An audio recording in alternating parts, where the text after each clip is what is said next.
The janitor arrived before sunrise, as he always did, pushing his cart down the silent corporate hallway. He was a single dad, and the tiredness on his face wasn't from the early mornings, but from years of doing everything alone.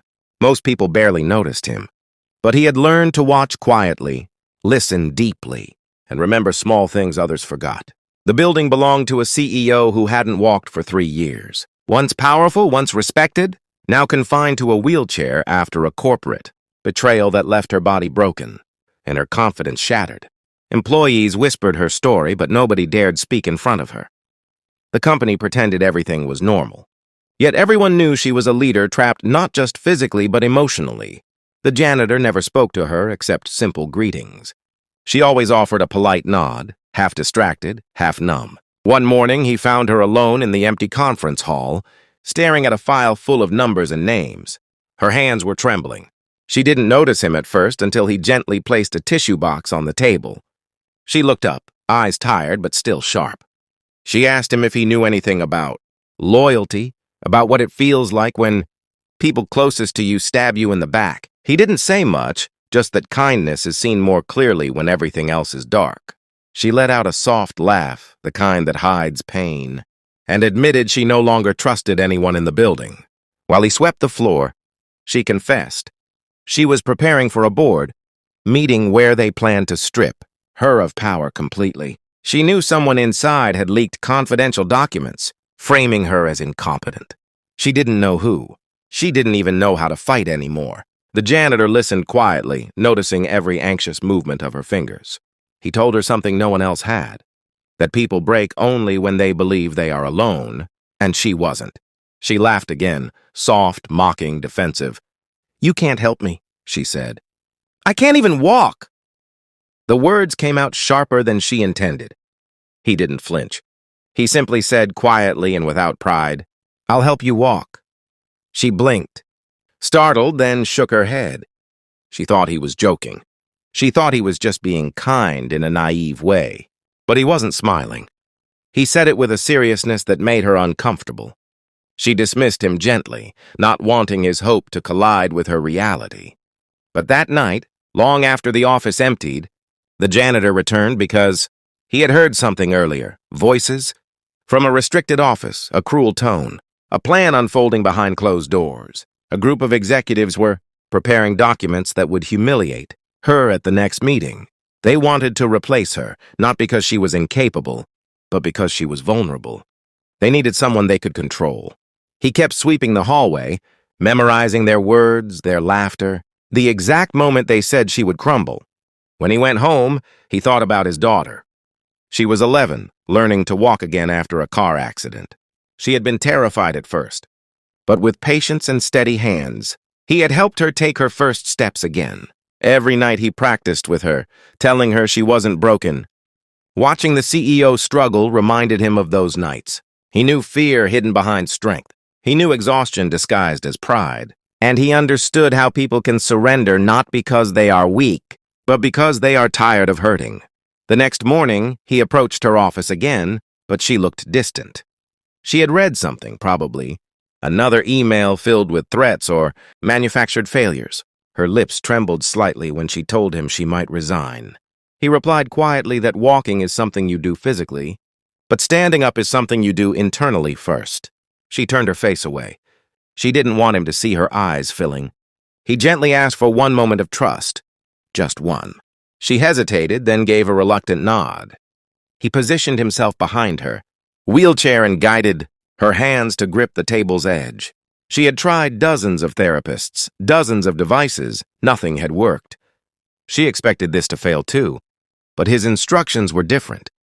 He didn't focus on mechanics, but on breathing, grounding, reconnecting with movement she had forgotten. She felt something inside her shift, not her legs, not yet, but her belief. She leaned forward, trying to push, but her muscles trembled violently. She almost collapsed.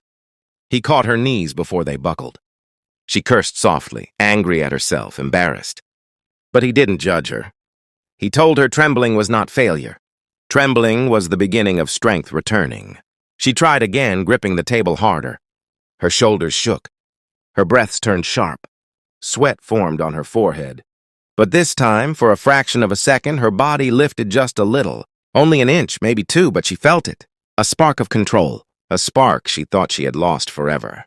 She collapsed into the chair, tears rolling before she could stop them. She covered her face, whispering that she didn't want hope. Hope hurt too much. Hope disappointed. Hope reminded her of everything she lost. He knelt beside her and said gently, "Hope didn't fail you." People did. The words broke something inside her, not painfully, but like ice cracking under the first warm touch of spring. She didn't thank him. She couldn't, but she didn't tell him to stop either. That was the moment the story truly began. For the next week, they met early each morning in the quiet hallway, away from cameras and curious eyes. She didn't want the board to know she was trying to stand again. She didn't want anyone to think she was desperate or pretending to be strong. But every day she grew a little steadier. Her hands gripped the table with more determination. Her voice shook less. And the janitor remained patient, guiding her through movements. He had learned not from textbooks, but from helping his daughter rebuild her life. One morning, she managed to rise for 3 full seconds.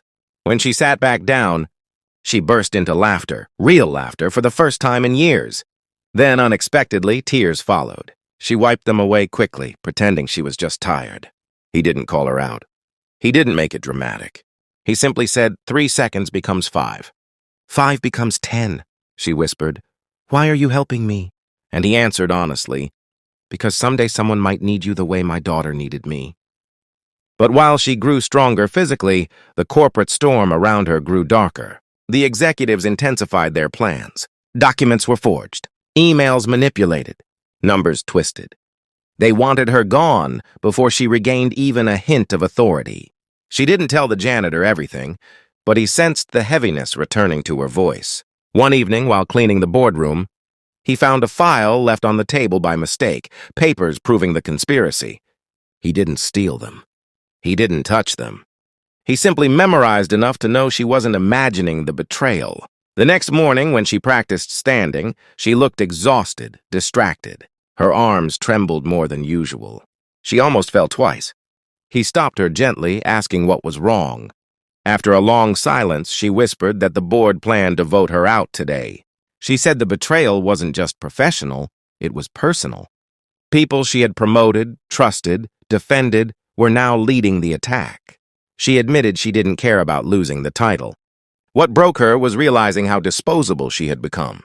The janitor looked at her the same way he looked at his daughter when she said she would never walk again. Not with pity, never pity, but with a quiet, unwavering belief.